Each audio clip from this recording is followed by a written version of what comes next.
Okay. Chapter 1071. I am hyped to see what Garp is getting ready to do, man. Like, I had a feeling, right? When Koby did the honorable thing and basically got himself captured, I was like, there's no way Garp is going to leave that boy out there like that. And sure enough, this man Garp is like, yo, we going to Blackbeard's Island. Like, who cares about getting authorization? We going out there. I'm already there right now. We getting ready to hand out all this smoke. And I like this because whereas you have orders that they're supposed to go out and basically set sail for Egghead, Garp is like, yo, I got to get one of my men's. And it's one of those things where you look at it and you realize just how much time and attention Garp has been putting into Koby. Koby right now is a captain. It's a valuable asset. And if you let him go right now, you run the risk of essentially washing all that time that you put into Koby down the drain. So I like that we see this side of Garp right here, this no man left behind type of mentality. It's one of the things I've always liked about Garp in the sense that he's got his own honor code and he's also morally gray and flawed. The best example of that being when we learned the information we learned about Garp and Roger, and you had Garp's reaction when we got to Marineford and everything going on with Ace. I like that we're seeing more layers here with Garp. Now, the chapter itself, though, is very straightforward. It basically opens up where you got Kuma, and he's coming into the island, and as Kuma gets on there, everyone freaks out because like, oh my God, he's one of the Celestial Dragon's invincible slaves. What's he doing here? Consider him armed and dangerous because we don't know what his programming looks like right now. And it's one of those things where you can tell they're freaking out at the sight of Kuma. So you're continuing to just see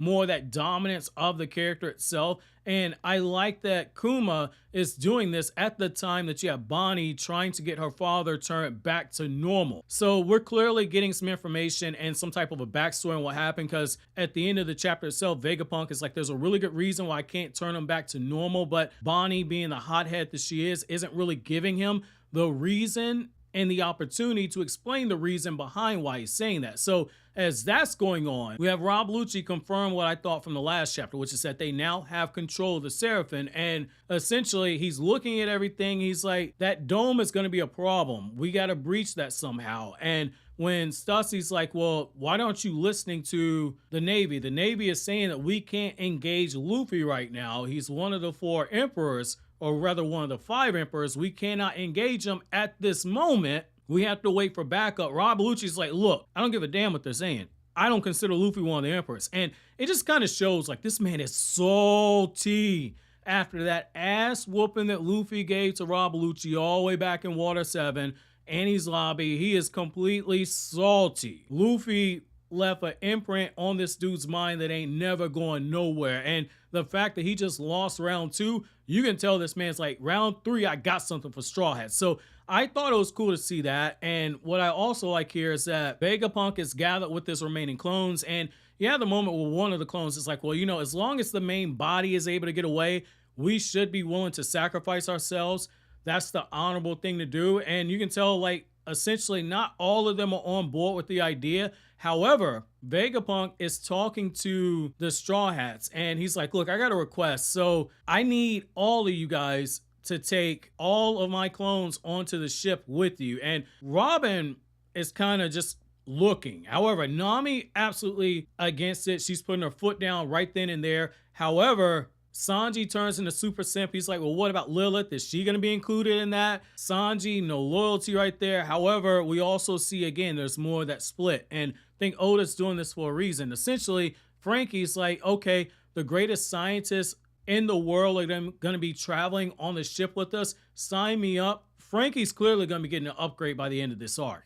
There's no way that that's not going to happen. And so we then shift over where Luffy is running behind Bonney and he's trying to kind of calm her down because Bonney is getting ready to beat the brakes off of Vegapunk. And as this is going on, we see that the dome has been lowered. And at first, Rob Lucci's like, okay, this might be a trap. Nobody overreact right now. Let's go ahead and see how things are playing out. We'll get a little bit more information before we make our move. And then when they see the Straw Hat ship right there, he's like, okay, green light season, go ahead. It's green lights on all those Straw Hats. And at least a moment where Kaku begins to start trying to destroy the ship. And Zoro we get this beautiful shot where the dude is asleep. He senses the attack coming. He slices the attack in half. And then his first words like, "Who would dare wake me up?" Typical Zoro fashion. And I like that we're getting another rematch from the Enies Lobby saga, because Zoro versus Kaku has taken place at this point. We don't see the full battle. It just happens very briefly in that one panel, but it's enough to whet the appetite right here.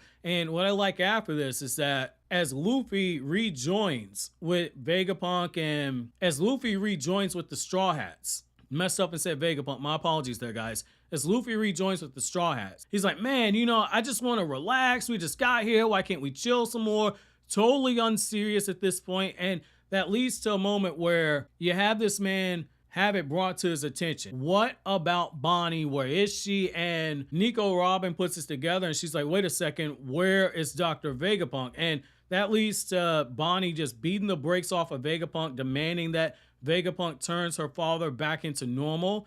And again, Vegapunk is saying there's a good reason he can't do that. So I'm kind of curious. Again, I want to know more about what led to Vegapunk experimenting on Kuma's body and why it is that the guy that turned him into a cyborg is not able to do so. Why can't he reverse the process? It does not make sense. The person who built you should be able to restore everything back to normal. Now, the chapter then shifts over to another section of the New World, and I thought this was interesting. So at first when we see like, hey, why is this fish this big? And you got members of Kid's crew, you know, like, hey, like this don't look right. I'm going like, oh, okay, well, it's the, you know, it's the Grand Line. We're out here in the New World. Big animals, big fish, totally expected. Never crossed my mind at the point that like, hey, giants are super big. So like giants would also require giant fish to eat.